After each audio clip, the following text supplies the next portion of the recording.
Operation Confidence proudly presents America's Invisible Heroes radio talk show.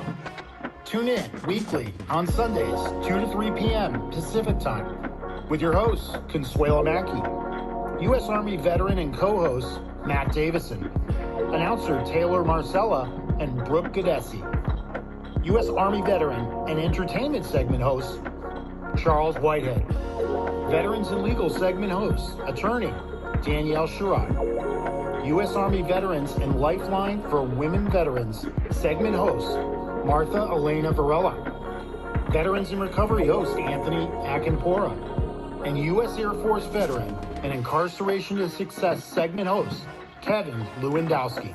For more information or to be a guest on our show, email info@operationconfidence.org. Welcome, everyone, and thank you for tuning in to Americans Invisible Heroes.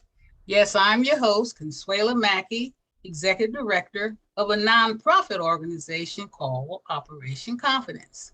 No, I'm not a veteran, but my heart goes out to our American heroes, especially those who are disabled and may be experiencing homelessness.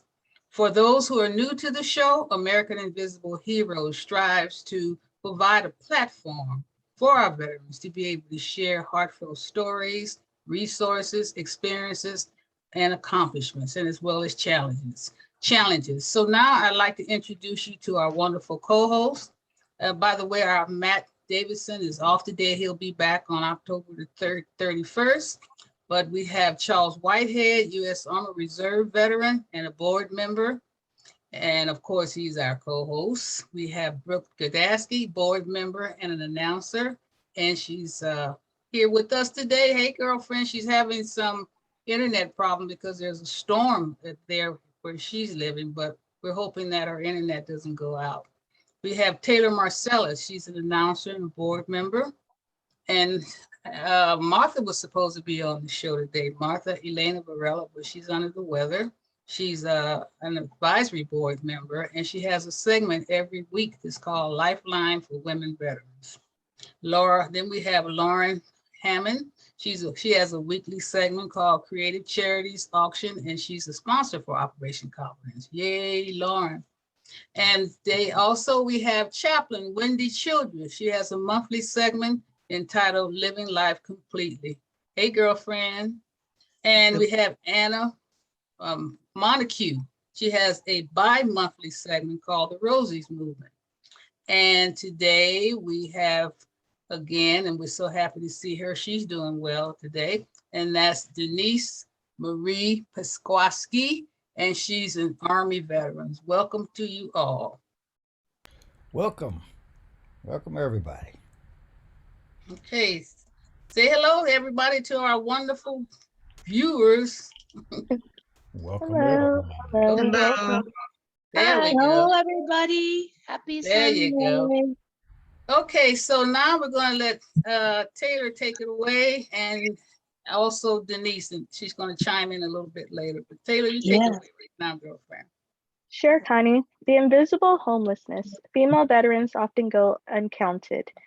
In late 2016, the Department of Veterans Affairs and the Housing and Urban Development announced that the number of homeless veterans in the United States had been cut nearly in half since 2010, dropping an impressive 17% from January 2015 to 16 alone. That reduction was nearly quadruple the typical reduction seen year over year in the past.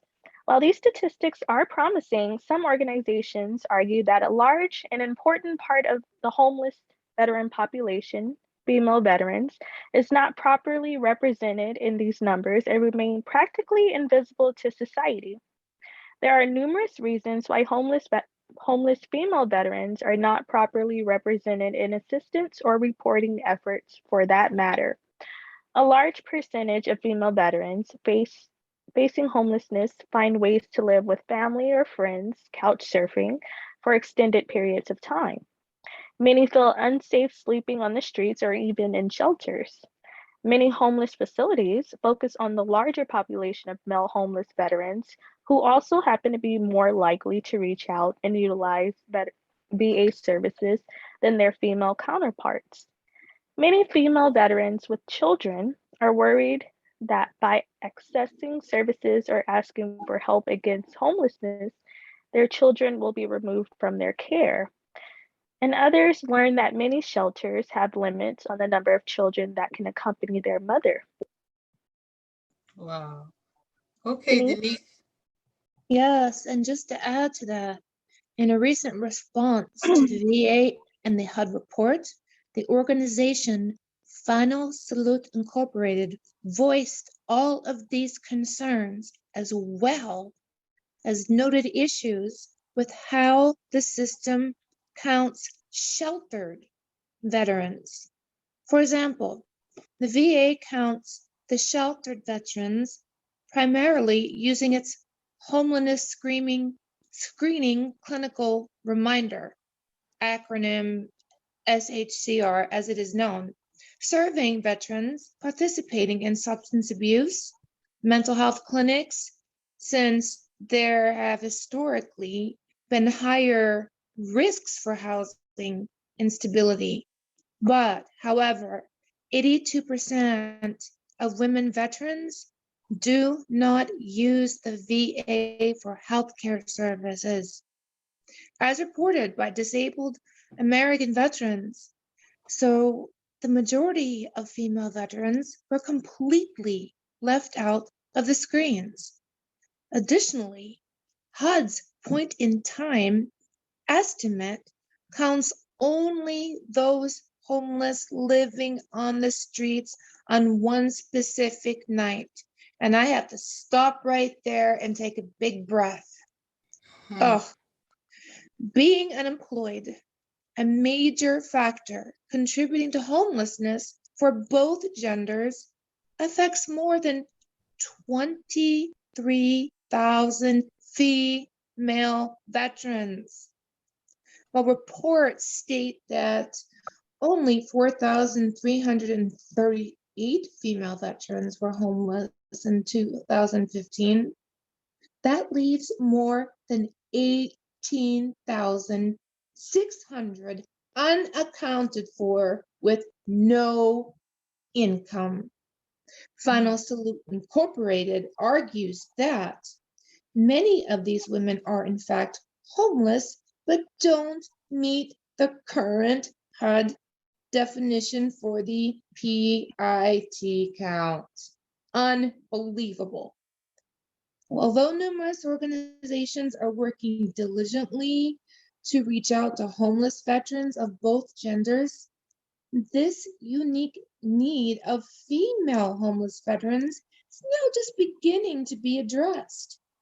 While female veterans face many of the same combat-related dangers and stressors of male veterans, which I can testify to as an Army veteran, especially now as all military occupations are open to females in all branches, they are also disproportionately more likely to experience military sexual trauma from both the enemy or even fellow service members.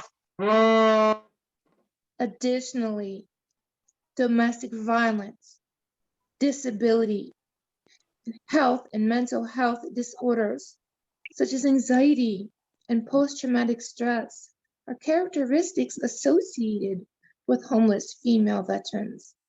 And additionally, according to Final Salute Incorporated, the Associated Press recently reported that many homeless facilities are less than attractive to female veterans, and some can be downright dangerous. With bathroom doors that don't lock, poorly lit hallways, and even the occasional registered sex offender housed in the same facility. Final Salute argues that by missing out on the female veterans that are technically homeless but are not on the streets, or in shelters, groups and the government are missing out on a realistic picture of veteran homelessness and what needs to be done to address it. And if Yeah. you want to reach out, it's info@operationconfidence.org. Yeah, I know that really touched you quite a bit, Denise. I am absolutely having steam coming out of my nose and my ears right now. Yeah, I Yeah. know. But Yeah. that's a realistic statistic, and I know it's really bad, but this is why we're here, to put the word out, and together we're Exactly. gonna make a difference.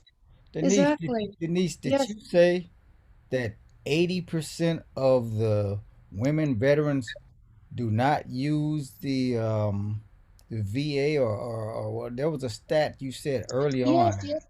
You are correct on that. And that is because female veterans have the same problem as male veterans. They do not know of the resources out there.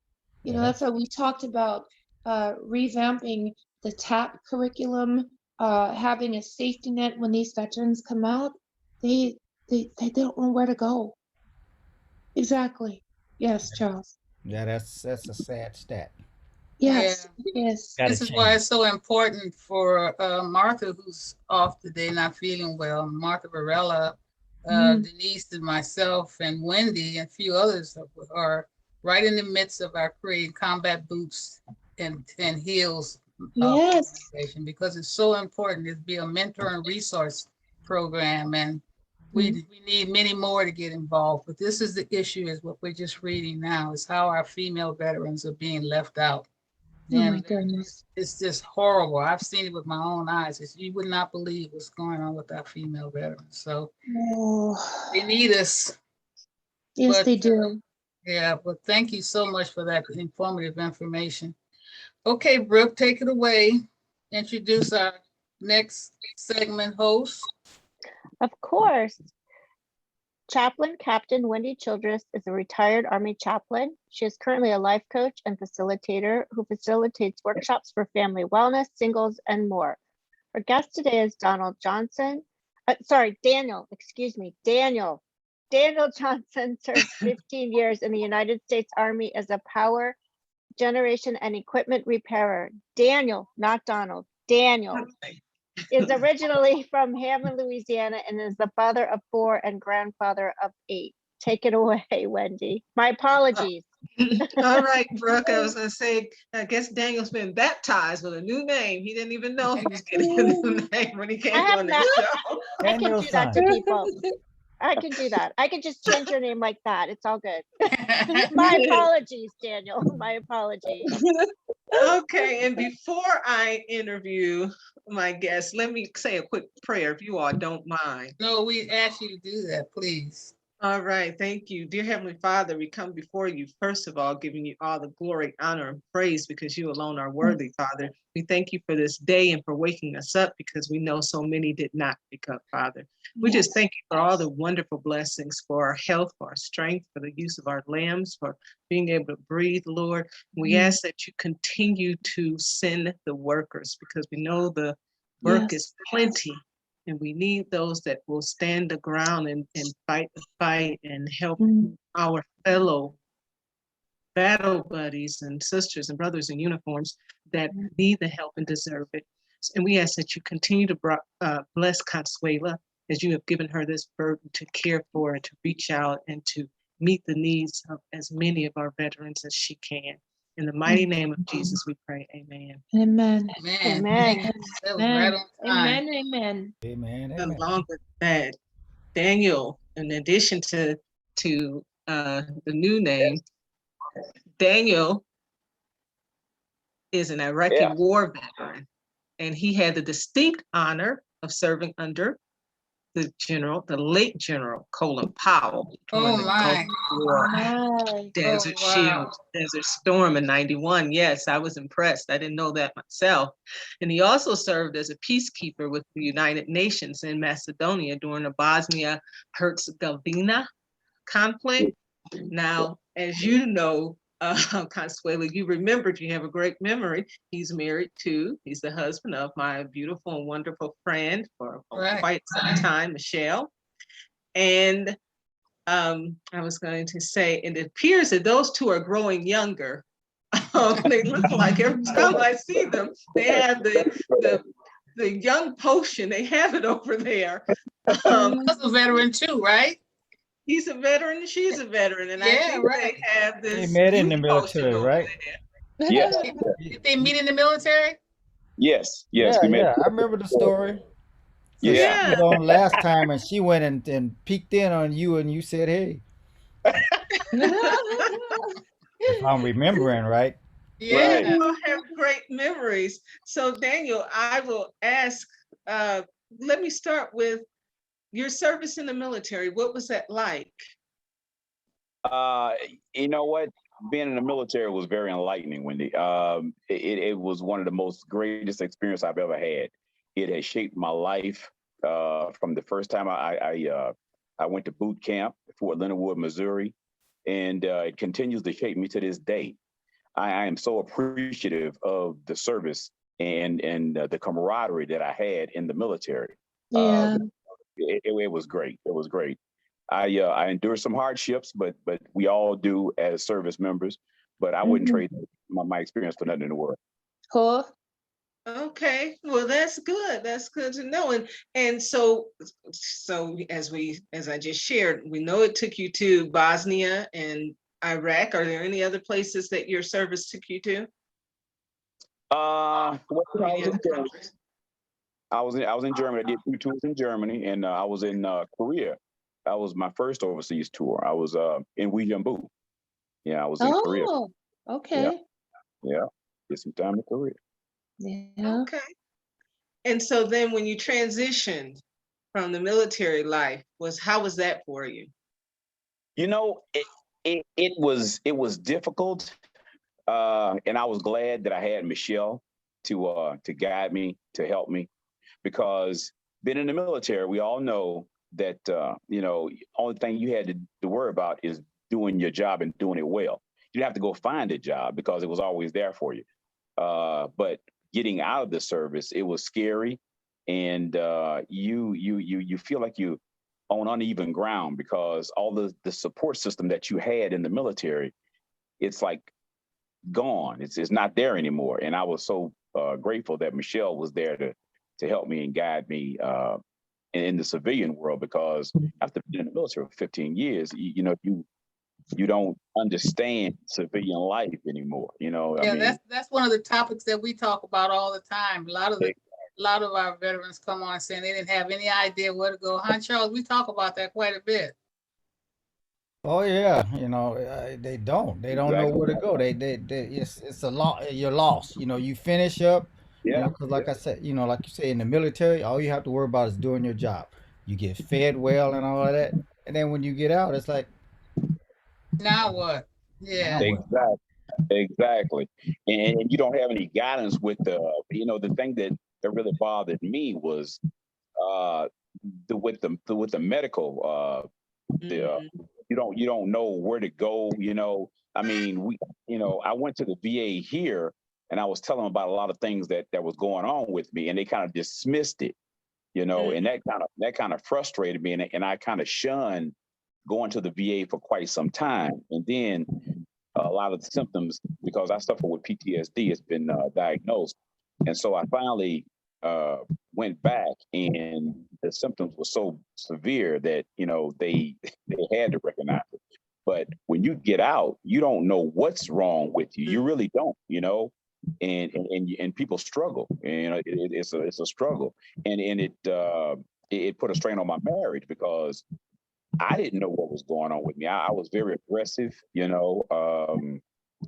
I everything was an emergency, and I didn't know how to relax, and I'm still struggling with that, But I'm glad I had, I finally embraced the VA now, and I am getting help for that. So that is a struggle, and I applaud you guys for championing the VA and the veterans, because we need help, and we need to stick together.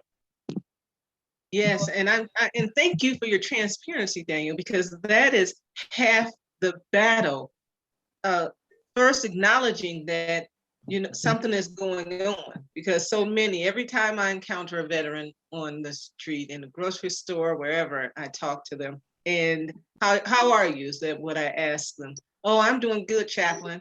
And I say, no, tell me, how are you really? Because once we're talking and they tell me they went here and I had 9 deployments here and 7, it's like, I know you're not well. So how are you really? Because if you need the help, get the help. And so many veterans don't know where to look for help. Many times they don't know that they need help. Just like you said, you didn't know you were aggressive, and then not till you understood you had PTSD, it's like, okay, now the light bulb is on. So it comes up. Yeah, thank you for that, because we need to hear that. All veterans need to hear that, so they know we're not alone. They're not alone. Yeah, you're right, Wendy, because with me, my wife was telling me that something was wrong. I thought I was fine. My mother was telling me something was wrong. I thought I was fine. This was just who I was, but they could see how I was and how aggressive I was, and so when I finally went to the VA and I was talking to the Dr. VJ, she was my doctor, and I went in there and I just it kind of overcame me one day, and she assigned me to a psychiatrist, and I went in there, and that was one of the best things that ever happened to me. I went in there, and these people, they really got into my head and found out, and they let me know that something is wrong. You have PTSD, and that's when I embraced it, and I said, okay, well, maybe something is wrong. And once I've done that, it's helped me, because I accept it, and I sought treatment for it, and so now knowing is half the battle. You gotta know that something's wrong with you, because I was a high-strung person being in the military. I was on deployments. When I went to Macedonia, they called me in because the person that was doing my job broke down and he couldn't do it anymore. So they called down to 61st Maintenance Company, and they said they needed an NCO to come to Macedonia ASAP. And so I was in charge of my section, and it was me and 3 other NCOs. We had to go into the first sergeant's office, and he said, you guys need to pull straws, because one of you guys got to go over here to Macedonia. And so I volunteered, and so because I didn't have anybody, these guys were married. So, and so I went over there, and the first thing, when I landed in country, the first thing that they wanted me to do was go into this guy's room and disarm him, because he had his M15, and he had threatened to kill anybody that come in there and put more pressure on him. And I understood that because this kid, he was in the Berlin Brigade. I don't know if you guys know about the Berlin Brigade, but the Berlin Brigade, they really didn't do a lot. They were in Berlin, and they were showing that the United States was very strong. That was their projection, and they didn't do a lot of work. They didn't go to the field because they couldn't go anywhere. So when the wall came down, these guys had to take on real world missions. And when they went to Macedonia, the kid that they wanted him to go and set up forward observation points, they wanted him to wire them up with generators and supply power to these forward observation points. And the kid, he was right out of AIT and basic. He didn't know how to do none of this stuff. Oh my goodness. So they were putting tremendous amount of pressure on him, and he broke. He couldn't take it anymore. And he said, if you guys come after me one more time and tell me to do something that I can't do, and you're not giving me the time to do it, he said, I'm gonna kill somebody.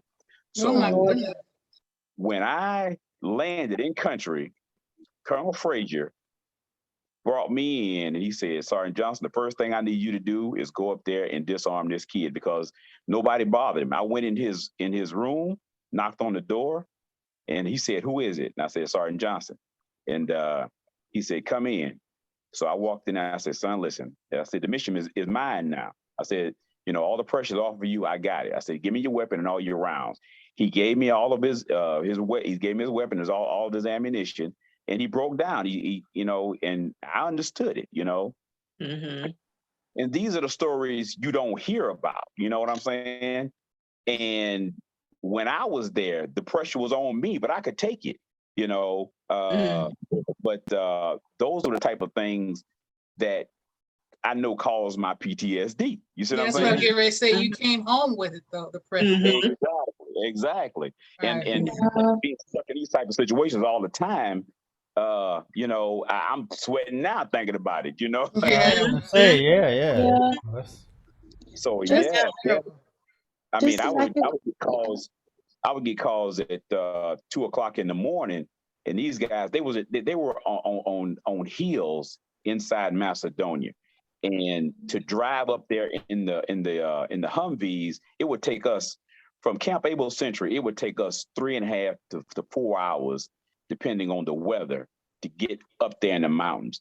And we were going through enemy territory. We were always scared because we was thinking that there were going to be snipers shooting at us. So we was tense on. Then when we get to the hill, you had to drive up the hill. But when we got up there, these guys, they had 2 sleeper pods, they had a command pod, and they had 2 60 kW generators, a backup and a primary, and then they had 2 water buffaloes. And so we had to run water up there and food to them all the time. And so that generator was their primary power. And a lot of times these guys, those generators would go down and they didn't know how to get them back up. So they would call me 1 o'clock in the morning, 2 o'clock in the morning on the landline, and they would be trying to tell me, Sergeant Johnson, hey, listen, this is what happened. We got one generator that's down and we can't get the other one up. So we on battery backup. And I'll try to talk to them over the phone to resolve the problem, but they couldn't do it. So I'd have to call a helicopter. The UN would bring me a helicopter in, and I'd run out there at 3 o'clock in the morning, jump on a chopper, flying up there, taking about 30 minutes to get up there, and I'll spend the night, you know. And this happened almost at least once every 2 or 3 days, you know, because we had, you know, yeah. That's So Denise, you're trying to chime in right quick. Denise, go ahead, Yeah. Denise. I can hear you. Yeah, that's so resonated with me about what that poor kid was going through. Speaking of pressure, you'll know that military intelligence is massive pressure. Oh yeah. Zero tolerance for mistake. One mistake costs many lives. And Right.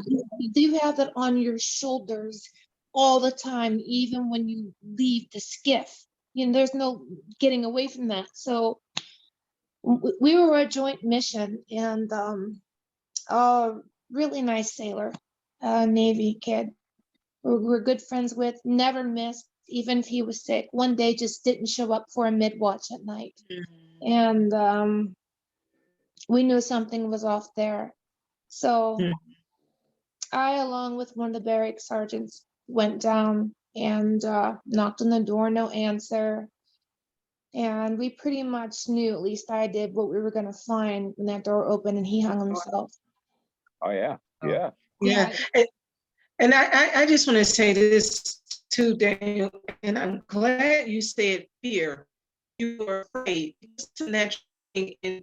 And Denisha said it too. You said you had to go disarm this young kid, this young man, because that is one of my biggest things. And you NCOs used to say, chaplain, what are we going to do with you? It's like, no, what am I going to do with you all? Because you're taking kids that just finished riding bicycles, and in this day and age, playing Sega Genesis or whatever it is, whatever they do, and then they don't know nothing about life.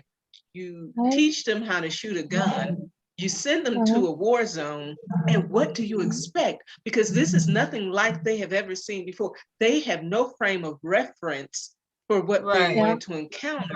So what do we expect from our young people when they have this PTSD, Yeah, taking yeah, their and lives because of the pressure. So Daniel, and coming from hearing it from an NCO saying I was afraid, and then hearing from an NCO saying, listen, I understand. It's my problem now. You don't have to worry about this. That meant a whole lot to that young man. And I'm sorry, Denise, go ahead. You wanted to say something. Please yeah. do. The thing, he was right out of, AIT, that Exactly. younger.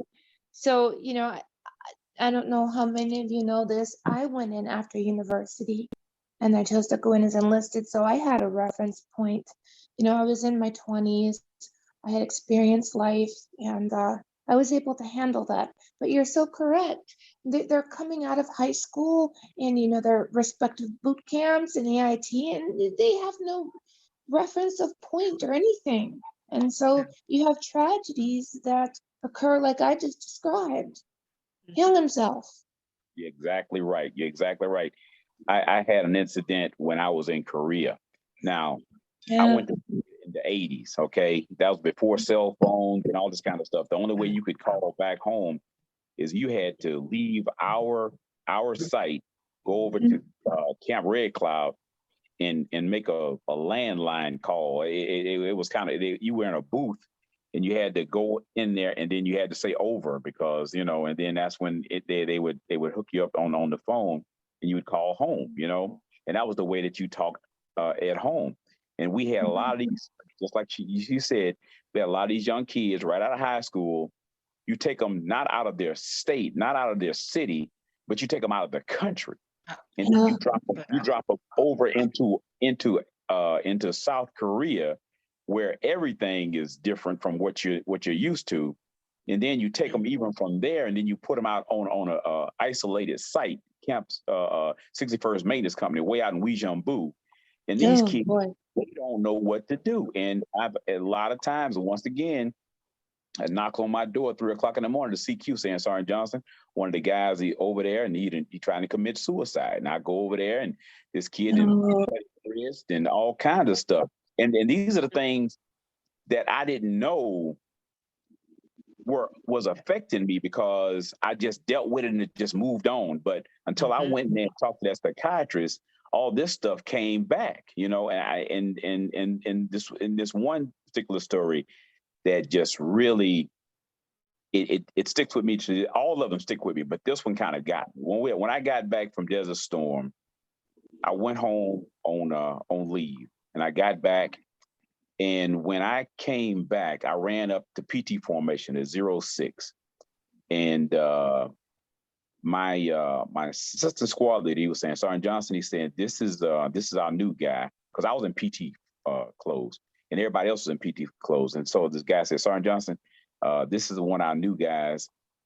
He got to the company, about 2 weeks ago, and he's getting ready to go to the range. I said, okay, son. I said, I'll see you when you get back. Okay. Well, around 9 o'clock that morning, the first sergeant called me up and said, listen, this guy went out on the range and he committed suicide. Oh, God. And that to this day bothers me because I wonder if I'd gotten back there one day earlier, could I have made a difference? Right.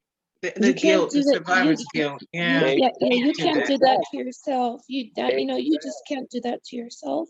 Yeah, yes. But I get it though. Daniel, you got to come back because these stories are just heartfelt. I mean, you have no idea how you impacting all of us listening to it. And God has blessed you to now be able to share this and deal with your PTSD. And look what you've done. I mean, you're like a hero, So we got to have you back some more. If we didn't have some more guests on the show, we would have you to do the whole show. But and maybe we can have them together. Denise has some heartfelt experiences as well when she was in the military. I think she's now suffering not only with PTSD, she has to have surgery on her back, carrying backpacks. And what else did you say, Denise? You have brain injury. I mean, just all traumatic brain injury. There's a long list of laundry and different vocabulary that comes along with having a traumatic brain injury. Yeah. A lot, So, of what Richard will experience, like aphasia, trying to talk, there are times where you're trying to talk with your brain's not letting the words come out. It's yeah. you never get used to it, never. Right. So before we move on, I just want to ask one question, Consuela. So Daniel, what are you doing now? And do you see any books or anything in your future? What do you do now? I work at the post office, and I'm glad I have a wife that understands me. Michelle, she understands me, and I was always a difficult person and I didn't understand.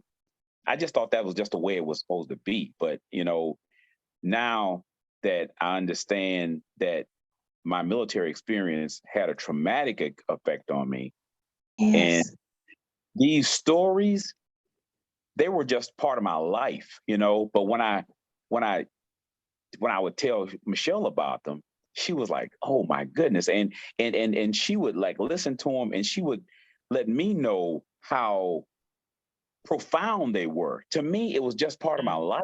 It was just something that I did. I didn't.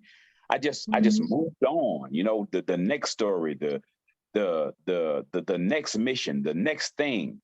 But then when I look back at it, it was profound. You have to write a book for sure, man. That you see, that's what I asked, right? Consuela, it's like, is there a book on the horizon? What are you going to do with this? Because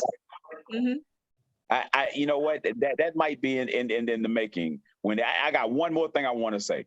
Okay, go ahead. I had a soldier named Alfonso Staten from New York, New York. This was when I was in Germany, right? And the motor sergeant, he had to go to battalion for a 2-day class. Okay, well, I was the senior guy under him, so I was gonna be the motor sergeant when he left. So I saw a lot of things that need to be done. Staten, he used to work on the heavy equipment. Okay, the bucket loaders and stuff like that. And so we were behind on the wheels. Okay, and Sergeant Jones was in charge of the wheel. So when the motor sergeant left, I told Staten, I said, "Son, I need you to go out there and give Sergeant Jones a hand with those with the wheel equipment." He was like, "Well, Sergeant J, I don't do that." I said, "Well, you do it now." I said, "I need it done. I need you to go out there and do it." He was like, "I need to go see the first sergeant." I said, "Well, you can go see whoever there you want to see." I said, "But I need you to go out there and give Jones a hand because we're behind." Well, to make a long story short, the first sergeant said, "Staten, you need to do what Sergeant Johnson tells you to do." Well, over there on the weekends, they have a lot of suicide threats and stuff like that. So the NCOs, we have to come in on the weekends and just check the barracks to make sure that these soldiers are not getting out of control, to help the CQ. So you got the NCOs on one side, and you got the soldiers on the other side. So I go over on the NCO side, and I see Sergeant Joyner. Sergeant Joyner and Staten are in Sergeant Joyner's room. They drinking, right? So as soon as I knock on the door, Sergeant Joyner say, "Come in." I walk in, and Staten, he's drunk. He stands up. He said, "Sergeant Johnson," and he's drunk as all outdoors. He says, "I can't stand you, Sergeant Johnson. I can't stand you." He said, "But if a war were to ever break out," he said, "I'll follow you anywhere." Wow.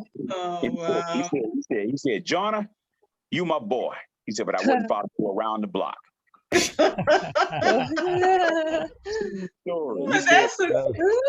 a wonderful story. That's that shit about what he drunk. You know what? Okay, you may not like me, but you know that I'm going to look out for your best interest. Right. Yes. And that's what I took from that. And that says a lot about you, and so Daniel, one other question before you leave.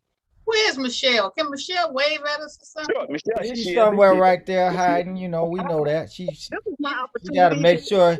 He got to make sure he don't say nothing out of character. You know right, Charles. Behind every good man is a good woman, right? That's right.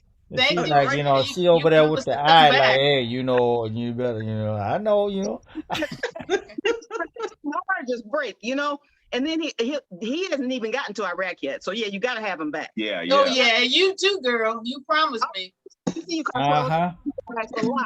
We'll Okay. have you guys back together Please so do we that. can, Some That's amazing right. so we stories. can see. Hey, one of them ain't hot off screen, and the other one, look, we gonna see them eyes and say, yeah. Thank you You so can't, much. you can't give the little eye on the. You Thank you guys are so much, amazing. Thank you Daniel. so much. We really You know, appreciate it. Yes. thanks Thank for you. having me. Son. Just talking about this is very liberating. It is. Yeah, Yeah, it is. Yeah. Yes. well, Yes. we're gonna get on top of Wendy to make sure you come back on a regular basis. You got a lot of stories, and so does Michelle. Sure. Thank you Yes. so much. Yeah. It's such an honor to have you on the show. Thank you. Thank you. Thank you. Yes. Oh, All right, all right. Take Oh, care. wait. Uh, Consuela, mhm. and this is a yes or no answer, Daniel. Real quick, let me ask: did you ever get the opportunity to meet General Colin Powell? Me? Did Oh, did he? Oh, no, I did not. Okay. We were in the same area when General Norman Schwarzkopf, they were all over there, and even President George H.W. Bush, he was in the same area. But I was always on guard duty. I never got a chance to actually meet him see personally. Okay. wow, that would have been historical too. Yeah, I just you know. okay. Yeah, Thanks. I wow. just wanted to know whether you got it. Okay. Thank you, Consuela. Thank you, Thank Daniel. you. We'll have you back. All Thanks, right. Michelle, for Thank you sharing so it with much. us too. Okay. All right, moving on. We're going to have Lauren. Lauren, can you give us a few minutes because Brooke is going to have to leave. She has another meeting. Plus, she's dealing with all type of tropical weather over there because of the wind and the trees falling. So she's losing her internet as well. So I don't want to lose her. So Brooke, can you go down and talk about dogs that heal for our veterans, and then we'll come back to Lauren with Taylor, please. Absolutely. And we should just all, I'm up here in Northern California, so we should just all pray for the people in this area because there's a lot of bad storms happening. Yeah. Yeah, what's happening now? Are you in any danger? Not in any danger, but thank God. But it's just really windy and a lot of rain and flooding and trees falling. So Rainy season, mudslides, all that stuff. Yes. exactly, yeah. So we just, thank God I'm safe, but I don't know about everybody else. So Yeah, Okay. we'll say a prayer. yeah, but now I'm going to talk about dogs that heal, and my dogs may chime in because they're very vocal today. Oh. A disabled veteran confided in the gentle face of a golden retriever about exactly what happened to him while deported in the army, which his wife said was more than he'd been able to share with her. Another disabled veteran who hadn't spoken since he returned home finally started talking after petting comfort dogs. A group of PTSD veterans began to open it up and discuss their fear and grief with each other as they sat on the floor together, all stroking the same animal. Counselors with fur. A lot of times, veterans talk directly to the dog. They're kind of like counselors with fur. They have excellent listening skills and demonstrate unconditional love, don't judge, or talk back. The counseling dogs are also used to reassure victims of natural disasters, most recently, Superstorm Sandy. Counseling dogs were used to brighten the days of nursing home patients. The human-canine bond. Research on this has been found that not only are most dogs totally not xenophobic, but they're actually xenophilic. They love strangers. That's one way in which you could say dogs are better than people. We're not always that welcoming. People also benefit from interacting with canines. Simply petting a dog can release levels of stress hormones, regulate breathing, and lower blood pressure. Research has also shown that petting releases oxytocin. I almost said the other like a drug, a hormone associated with bonding and affection in both the dog and the human. I don't know. My brain today is not really, I'm not on it. Do dogs have empathy?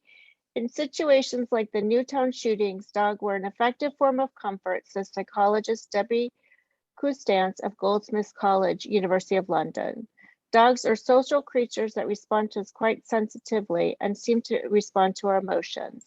Nearly all dogs like to nuzzle or lick a crying person, whether it was the owner or a stranger.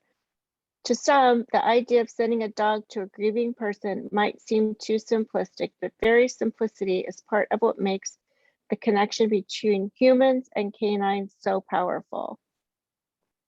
All right. That is so deep. Okay, well, thank you so much, girlfriend. I know you have to leave. Stay safe, and we'll see you again next week. You will. Bye. Thank you. Yes, be safe. Okay, now we're going to turn it over to Brooke. Would you introduce Lauren? You got it, Connie. Lauren Hammond segment is entitled Creative Charity Auctions, Fundraiser for Operation Confidence, Housing Project for Veterans. Creative Charity Auctions was founded by Lauren, who brings over 20 years of successful auction management experience. As former co-owner of Sportings and more, Lauren fell in love with the gratifying experience of helping nonprofits reach and exceed fundraising goals by providing an excellent mix of auction items. Lauren and her team maintain long-standing relationships with high-profile nonprofit organizations that return year after year because of the high caliber of auction items, the exemplary and professional customer service, and most of all, the proven boost to fundraising dollars. Operation Confidence has had creative charity auction at several of our events and can say that the public can rely on Lauren and her experienced team. They go out of their way to help make your fundraising event a success. Take it away, Lauren. Thank you. A success. Take it away. I want to show some of the items that we have and that we put into the auctions to raise money.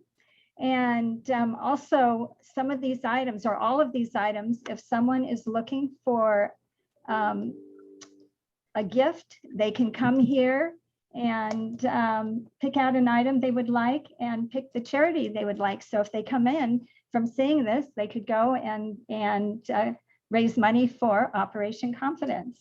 And why is it moving? Okay, there we go. And so we have all different kinds. We have sports, animation, political, music, entertainment, and all sorts of items that people can come in and take a look.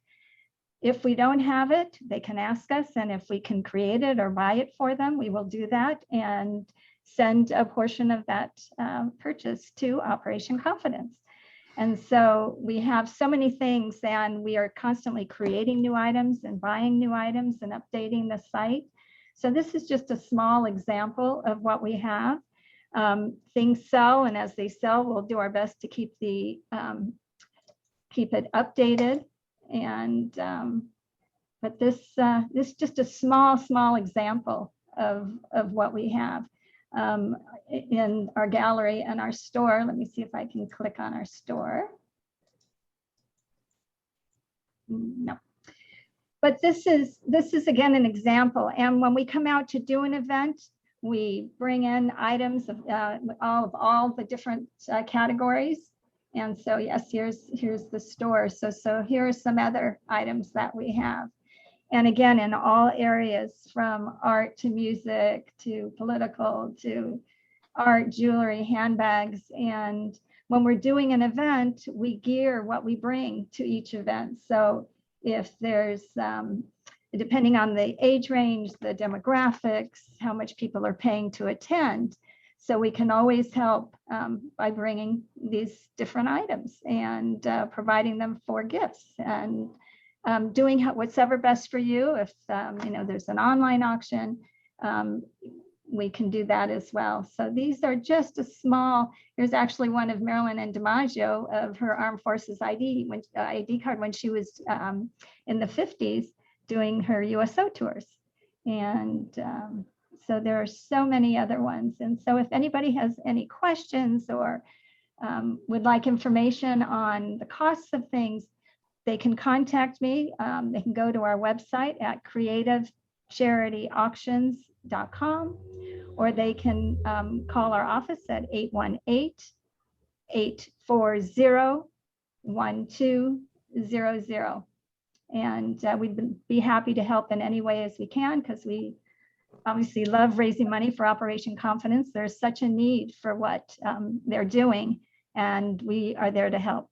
So thank you so much. And Well, that's again, wonderful. And Great you have job, Lori. a story too that I'd like for you to repeat about your involvement with our veterans.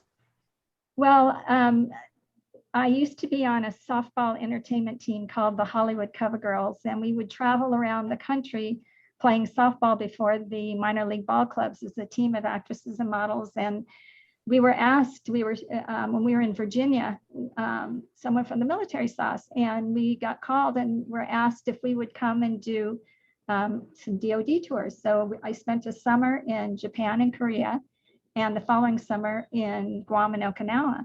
And it was probably the most rewarding time I had, was dealing and speaking with the military. We stayed on the bases. We were made an honorary Marines.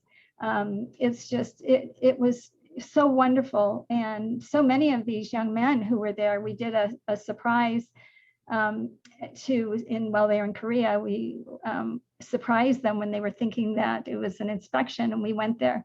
And just talking to them, some of them were, 18, 19, or they're 19 and 20-year-olds who had no idea what they were going to endure. And they were in this one location in Korea in the jungle for 9 months and never really spoke to anyone outside. And so it was. Can you bring your screen back? Can you bring full screen back so we can see you? Let's see. Yes, let's see.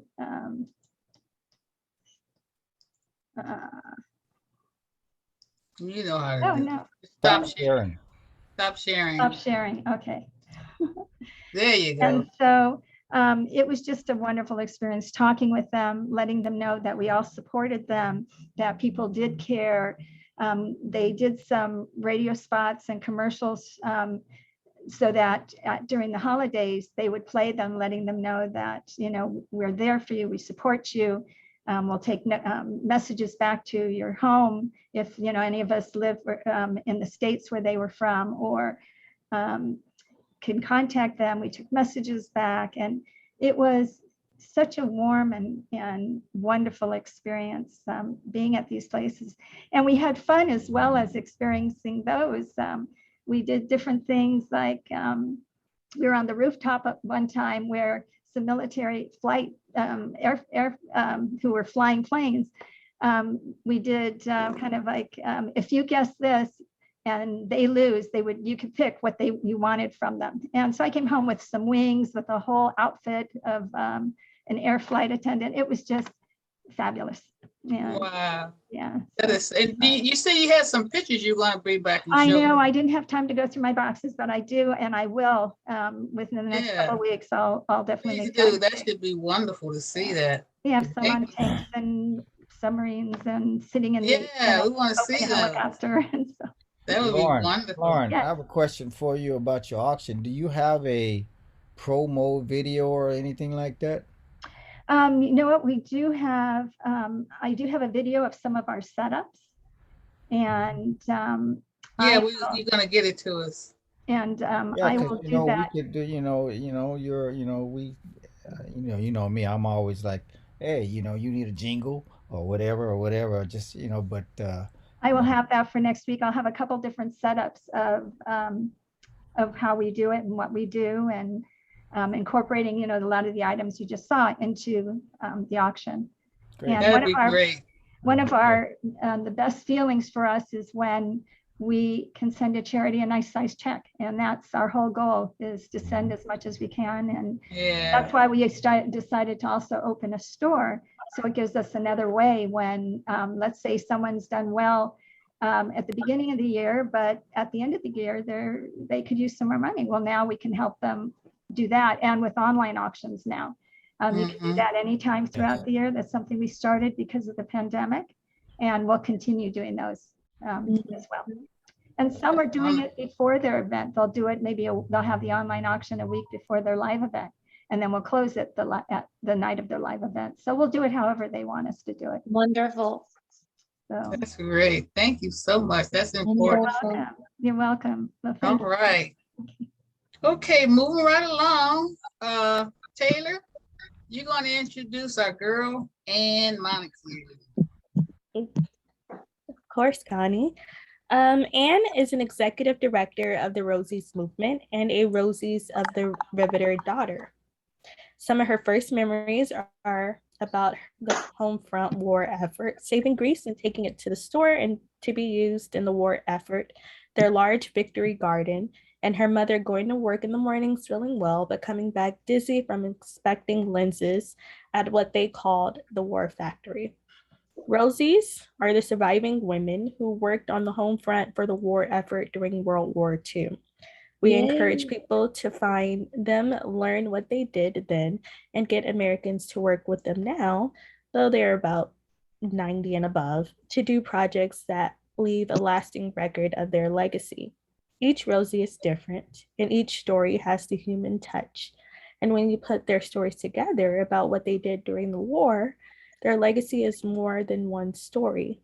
Thus, their legacy is to do today what they did in World War II, which is to pull together to do the highest quality work to keep and use our freedom. And tell us about the Rosies who have already come on the show. Well, what I thought I would do today, since we had scheduled a very special lady as 105, but Wow. we literally couldn't. Nobody could get her phone to answer.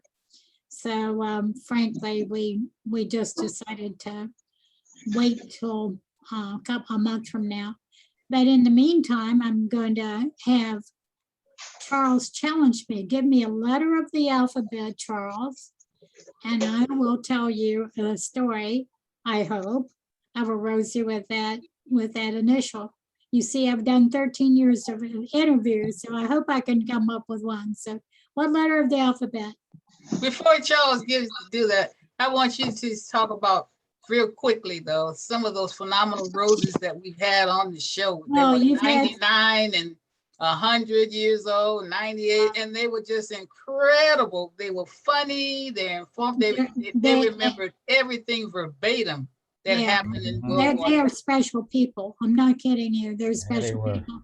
We're blessed to have as many left as we have now. Of course, it's been a bittersweet project for me because I've so loved so many of them that have passed. And there are times when it's more bitter than it is sweet, but it's a wonderful project. And one of the ones that came on the line that you particularly liked was Dot Foster, she worked in a war factory in London. And basically they had the underground, they had to go, when the bombs were dropped and so forth, in very, very close quarters. They used a slop jar. And she then fell in love with an American soldier, thinking that America was going to be what you saw in the movies. And she ended up in West Virginia, up a dirt road, in essentially a lean-to type of home with an outdoor toilet. And she wouldn't use the outdoor toilet, so she was in a jam. So those are the kinds of stories you get from the women. And one of the other that we've had on the program here this morning, or over the weeks here, is Ruth Edwards. Ruth was basically a friend. He says a girlfriend of Charles Yeager. She pulled herself up by her bootstraps, started in a factory in South Charleston, West Virginia, less than 5 feet tall, and running around this factory giving reports to, are the supplies here, or taking reports away, machine number 5 is down, and that sort of thing. That was called an expediter. But the important thing about her story that I like to stress to all Americans is that a large portion of these women took care of disabled veterans. She married a fellow named Jimmy, and he was at the Bataan Death March. If they marched them around the Bataan Island, and if they fell down, they would bayonet them, so they would keep marching. But God. they were so starved that basically they were dying of starvation as much as anything. So they threw him in the death house, and she has a picture of this shack with bodies. And somehow he survived that, but mentally and physically, he was never the same. And she has a birthday this week. If anybody wants her address, I can give it to you. And She has a birthday this week? This week she'll be 99. Oh my goodness. Ah, You have to text her her address. I will do it. I will do it, and just her email and email her. So, okay, Charles, give me a letter of the alphabet because you're testing me. I gotta live up to my standard. Yeah. You muted. You muted, Charles. I know, I did that on purpose. I was gonna see if you could figure that letter out. I didn't see it. Okay, I'm going with Z for Zoom. Oh, that's hard. You know that's hard. Hey, Never met you anybody put with the challenge up. I'm just Okay, all right. Let's see. Can I put it in the middle of the letter of the name? That's I don't have one to start. That's fair. You know, it's your- Okay, you either need to have Maisie or Moselle. Which one do you okay. Maisie. Maisie. Okay, Maisie Mullins grew up in West Virginia. At the beginning of the war, she went into Akron, Ohio. She's very proud that she was actually a riveter because many of the women were not riveters, you know. So she could tell you exactly about the airplane that she built and this and that and the other. She had a boyfriend who, and they gave him permission to come home on leave so they could get married. And he was killed the day before he started on leave. Oh. So then after the war, she became essentially pretty much a recluse for a while, but then she married and she had about 5 children. I've forgotten exactly how many. They've been wonderful. And one of the fun things about Maisie is that she will tell you repeatedly, and I do mean repeatedly, that, and she's in our documentary film, which is on our website, AmericanRosieMovement.org. She would tell you repeatedly that they never saw the airplanes they built, and that only one time were they able to essentially go out onto the grounds and see the airplanes, but they never got to see the end of the assembly line or whatever. That's a very, very important piece of the Rosie legacy, because one of the ways the government kept top secret what they were doing is many of the women didn't honestly know what they were doing. But if they built planes, they obviously knew what they were building. So instead of letting them actually fly in a plane or even see a plane take off or whatever, they never let them see the finished airplane. Wow. Oh my Well, God. listen, I know that you'll be back in a couple of weeks. You're going to have a Rosie, but we want to show this amazing video. Charles, when the Rosies had an interview on, what was that television station? You talking to Charles there? Uh-huh. Yeah. This link does not allow me to pull up this video. Huh. Oh my goodness. Well, do you have it on your end? Well, anyway, we're going to come back with it. That was the maybe you can get it from YouTube real quick. What's the What's the name of it again? And remember the one that they had with the TV in it, with the what was that on Channel 2 or what was that? You always have at the bottom of your email. What was the name of that? I'm sorry. You're talking about the Today Show. I'm not sure. Yeah, that one. Uh-huh. Yeah, the Today Show. Yeah. It's a Rosie's interview. Mm-hmm. On the Today Show. That's on YouTube, isn't it? Yeah. Probably. Hey, let me see if I can pull it up. You guys keep talking while I'm. I'll tell you what's happening next. We are getting a hold of the different departments of aging in different parts of the country. And we will be going to some of these departments of aging. So starting fairly soon, I will be traveling to different states and giving a lecture hopefully with a Rosie present. I really don't like to give the lectures by myself. As long as the women are alive, we should be honoring the live women. And Yeah, that makes the story. Otherwise it's almost like history. yeah, they've given a tremendous contribution. Were you able to find it, y'all? Would it be Rosie the Riveters, or what was the? Because when I bring up Rosie, it's showing a lot of Rosie O'Donnell stuff. No, the one that was on the Rosie the Rivers on what was that show? And it's a Today Show. I'm looking at Today's Show, Rosie the Riveters. So I'm gonna try that. Yeah, you have to put the Riveters in there. I think they should be entitled to a full military funeral, in my opinion. Well, that's very interesting because about, I'd say 7 years ago, we at least just started making Here is a gravestones. Yeah. Real life Rosie the Riveters, how women are taking over the non-traditional jobs today. Is that today? I'm not sure. That's not ours. It looks like a I lady. found one on the Today Show that It was a group of ladies being interviewed on the Today Show. Let me do this one here. I may have found some. Did you find it? No, that's not it. And it's from the Today Show. That is pretty important. Let me go ahead and tell you about this. Work. One of the things about that icon is that woman was really a secretary. The woman in that icon she was not a factory worker. And to be very honest, about 2 weeks after she started in the office there, the artist came by, this was in Westinghouse, drew her picture, and she didn't even know it was a poster until 1952. But then she was so embarrassed and wouldn't take part. I know all these women here. This is the Today Show. Yeah, that's Maisie. That's Maisie right there with the old-fashioned bun.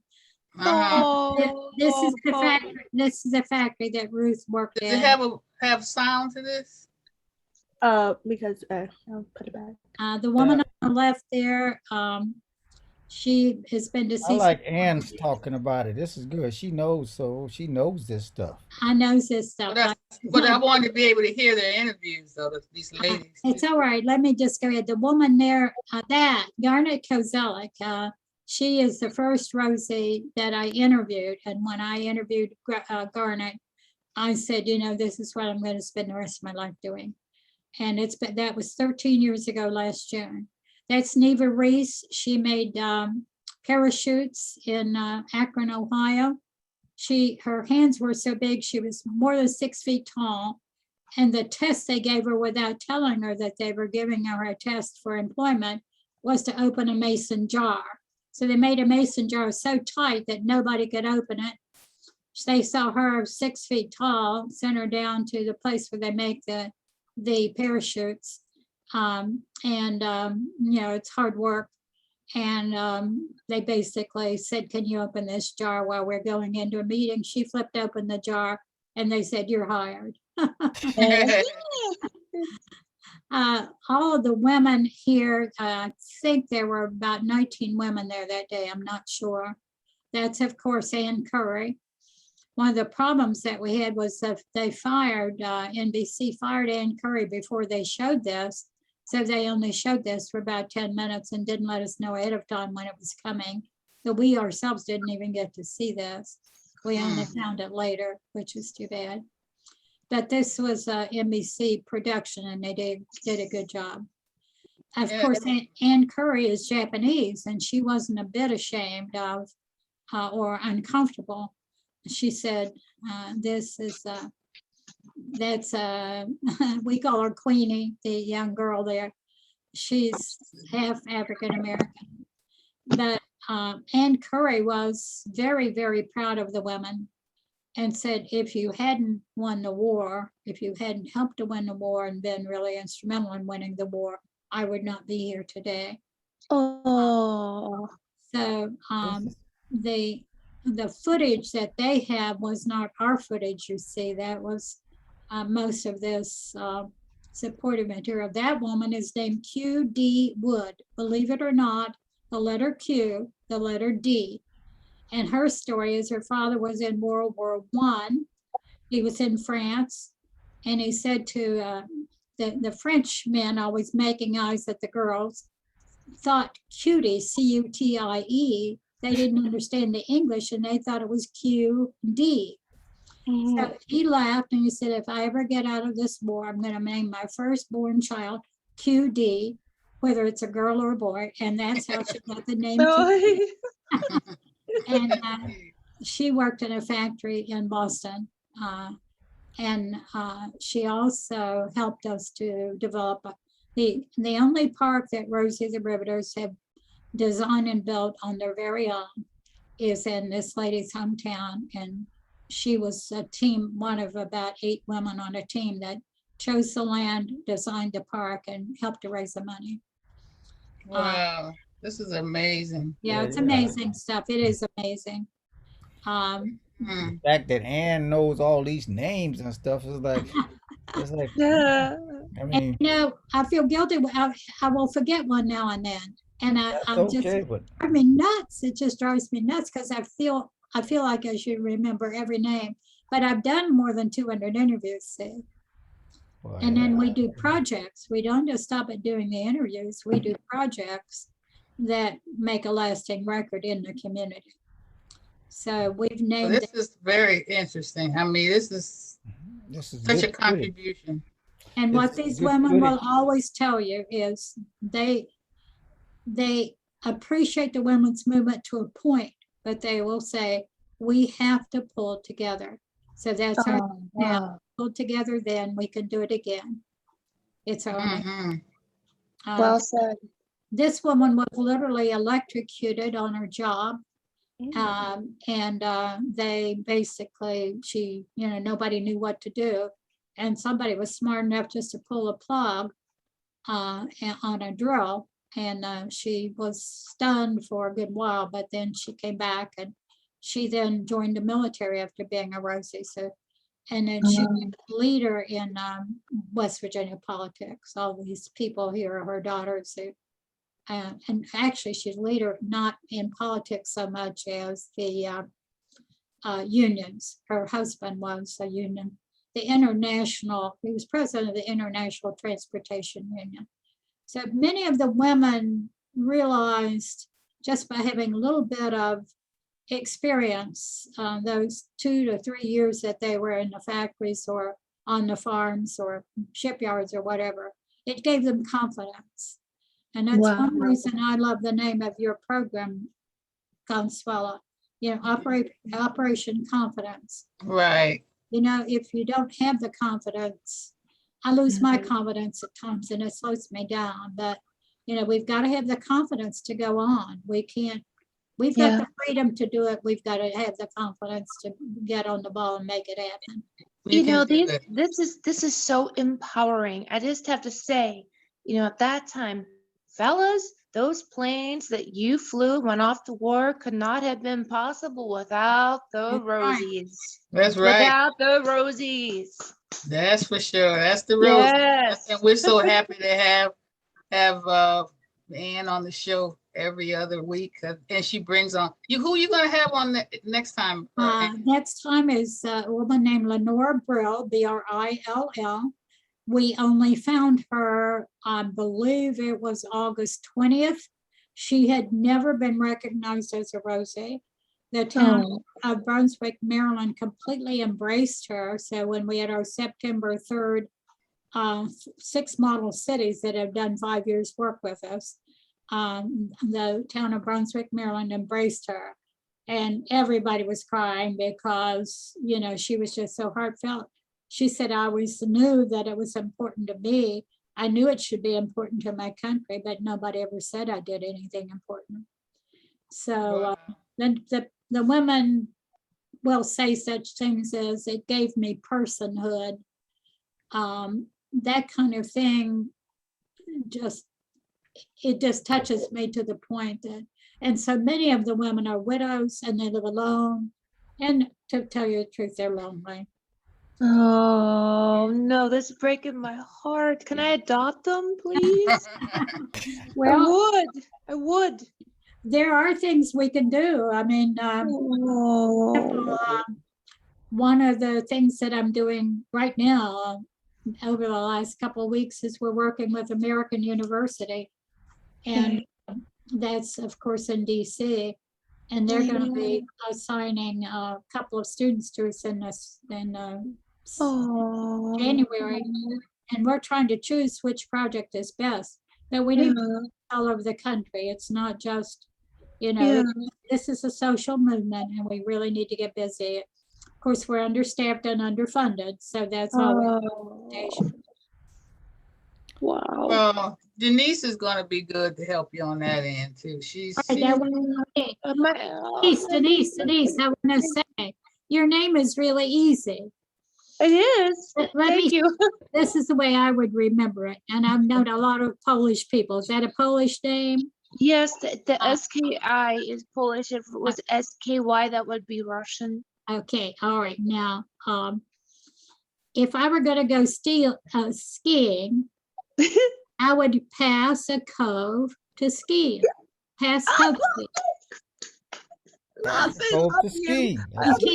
You can't ski on a cove, you have to go to the mountain, right? So you pass the cove to ski, pass cove ski. Yeah. It's easy. I love that. Oh my goodness. I love it. And you gotta go in, your first name is D Ice. So people always they're gonna gotta go to Den of the Ice. Yeah. Oh, that's funny. That's good. Or they say, where's the nephew? There's the niece. I'm like, yeah, okay. Go away. Okay, well, we're gonna move on now. That's been a fun day. Charles, you want to talk about hot news real quick, and we're gonna start winding down the show? Hot news. Yeah, I got hit with this hot news. I was like, oh, okay. I like to tell our viewers about Per Se, a pop fusion ensemble band that celebrates life even through its trials and tribulations. I kind of rewrote this because I updated it a little bit. Formed by Herman Hogan and myself, we as artists dodge trends and shun genre classifications. Instead, we deliver irresistible stories and inspirational messages amid a brew of soul, jazz, blues, rock, R&B, gospel, funk, and even a splash of salsa. We are based in Long Beach, California, where we have performed together for the past 13 years and have built a growing fan base eager for more. We dropped our debut album via Rolling Man Records, titled The Roads, in 2011. It was co-produced with the award-winning producer Magic Marino, who has worked with Aretha Franklin, Eric Clapton, Phil Collins, Stevie Vai, and many others. Check us out on the web at www.persetheband.com, Facebook, and YouTube as well. And I'm going to show you our first music video, which is called Contradiction. Connie surprised me with this, so. Oh, I didn't. I mean, the whole, me thing. I thought last week was enough. Just play the video and hush.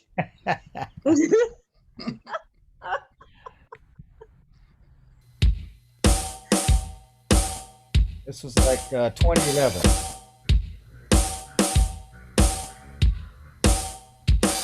Shoodle-dip, beat-it, shoodle-dip-bop-bing-bong. Shoodle-dip, beat-it, shoodle-dip-bop-bing-bong. Shoodle-dip, beat-it, shoodle-dip-bop-bing-bong. Shoodle-dip, beat-it, oh-de-oh-de-oh-bop. Contradiction is the name of the game. Well, contradiction ought to be shame. Contradiction all of the time. Contradiction blowing my mind. Say it again. Contradiction is the name of the game. Well, now contradiction ought to be shame. Good God, contradiction everywhere you turn. Well, now contradiction will we ever learn? Listen. You say you want peace, but you start a war. And you want to be free, but you pass a new law. Everybody's equal, but You segregator. Every man is your brother, but your neighbor you hate. Let's do it again now. Contradiction is the name of the game. Well now, contradiction, you ought to be ashamed. Woo-hoo, contradiction, all of the time. Good God, contradiction, blowing my mind. You wanna be healthy, but you eat junk food. Pop pills, drink alcohol, and break all the rules. You wanna be wise and develop your mind, but you're living off gossip all of the time. Hey, it's contradiction, is the name of the game. Ooh, contradiction, you ought to be ashamed. Well now, contradiction, everywhere you turn. Good God, contradiction, will we ever learn? Well now, you ought to be what you are, instead of trying to be something that you ain't. Everybody ought to show their own true colors, instead of trying to be a saint, because you ain't should leave all leave all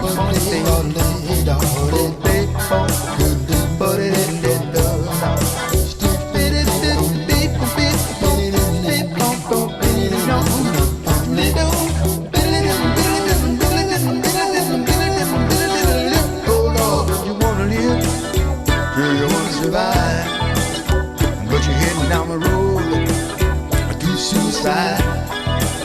Everybody's talking about the things they believe, but the way that we live now, we all ought to see. Sing it one more time now. Contradiction is the name of the game.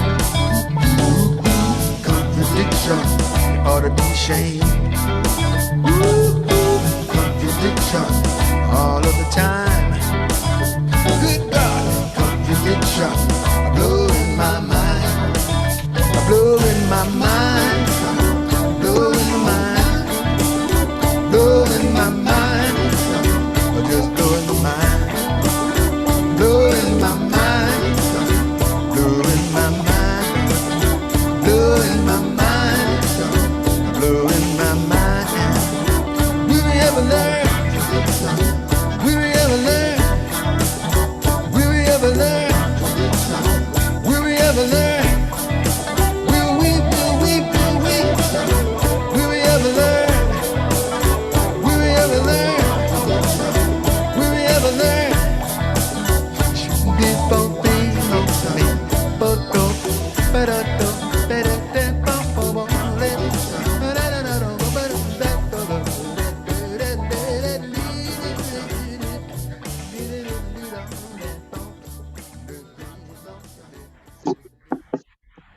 Yay. So All right. that was a younger man back then. Want everybody to know too by me asking Charles to play his video is that I want everyone to know that nothing stops him. It's just that he uses a wheelchair, but you see he's the founder of this group, and what did you do? Jump off the cliff, not the cliff, but the fundraiser about a month or so ago for Paralyzed Veterans of America. He's on the board, and they did a fundraiser where they what was that, Charles? Where they and from his wheelchair he spiraled over. You have a Oh picture? yeah, just the over the edge with the PVA. Yeah, right. It was a That fun. was awesome.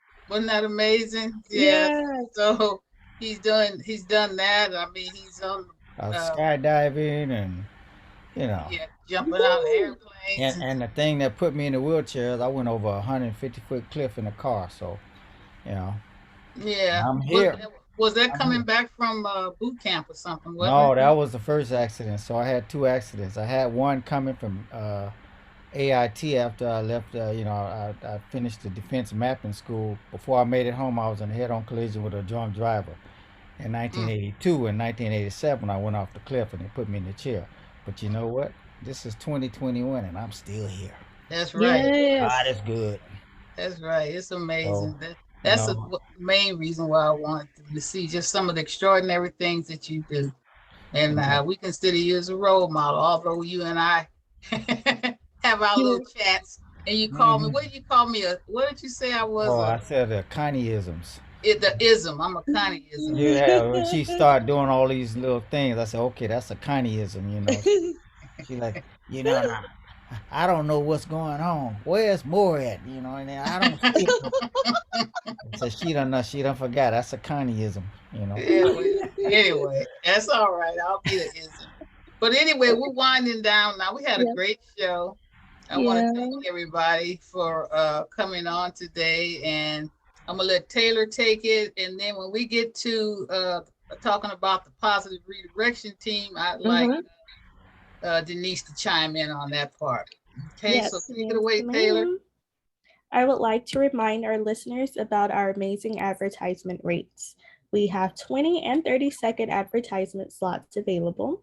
Please email info@operationconfidence.org for more information and visit Operation Confidence's website at www.operationconfidence.org resource page for some amazing resources. Also, check out our online store on our website. All items sold, such as our t-shirts and sportswear, sold 100%, goes directly to Operation Confidence Housing Workforce Development Building Fund. I would like to inform our listeners about Amazon Smile. When making your next purchase on Amazon, please go to Amazon Smile and type in Operation Confidence in the Choose Your Organization donation box. Amazon will make a small donation to Operation Confidence. Right. And I would also like to inform our viewers about Operation Confidence Positive Redirection Team. It's a group of male and female veterans, foreign mentors, having overcome similar challenges and situations, transitioning back into mainstream society. And just to be connected or become a team member, email us at info@operationconfidence.org. Also, we're very excited to inform our listeners about Operation Confidence Combat Boots and Lace, Women's Veterans Mentoring and Creative Arts Group. To get involved, please email to info@operationconfidence.org, and please remember to give feedback on the importance of our women veterans to get involved with the most needed group. Thank you so much.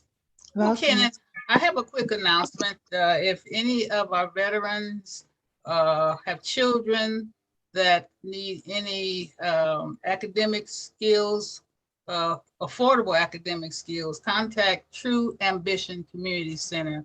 They're offering online classes to adults, children, and also our seniors. So to get in touch with them, go to their email address, which is contactus@trueambitions.org. Contact us at trueambitions.org and visit their website, trueambitions.org. Okay, so as always, we want to remind our listeners that the purpose for the show is to raise awareness about Operation Confidence's mission, which is to provide stable housing with a wide range of supportive services. So to get involved with our grassroots efforts, we encourage you to please email us at operationconfidence.org. Once again, and also please don't forget to visit our website. That's www.operationconfidence.org. So we're going to say goodbye now, and we're going to show our PV a video, the Rosie's video, and signing off and thanking everyone for tuning in. And we'll be back next week, God willingly, and say goodbye, everybody. Bye, everybody. Bye. There you go. That's right. That's a Okay, Charles. it's on you, Charles. All right. Signing us off.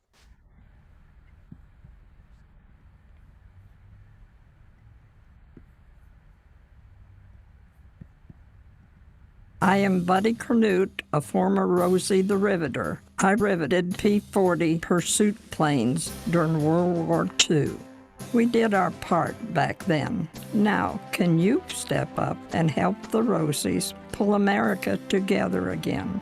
Please call 304-776-4743. That is 304-776-4743.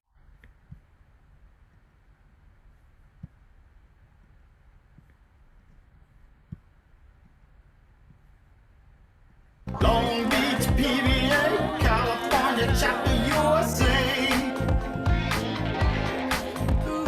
The city by the waterfront, where the veterans work and play.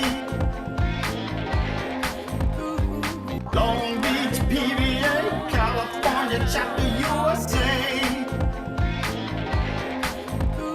The city by the waterfront, where the veterans work and play.